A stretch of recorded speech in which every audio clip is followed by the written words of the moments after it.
Gubernur Jawa Barat Ridwan Kamil telah menghubungi Bupati Subang Ruhimat untuk mengkonfirmasi mengenai insiden seorang ibu hamil bernama Kurniasi yang ditolak rumah sakit hingga akhirnya meninggal dunia.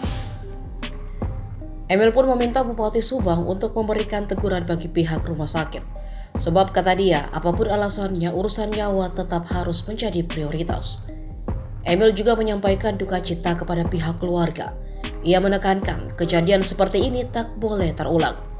Seperti diberitakan, Kurniasi mengembuskan nafas terakhirnya dalam perjalanan menuju rumah sakit di Bandung.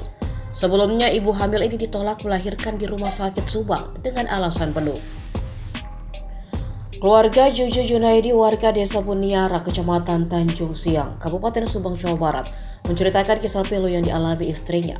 Saat itu Kamis 16 Februari, Juju membawa istrinya yang mau melahirkan, tetapi malah ditolak ke rumah sakit Subang.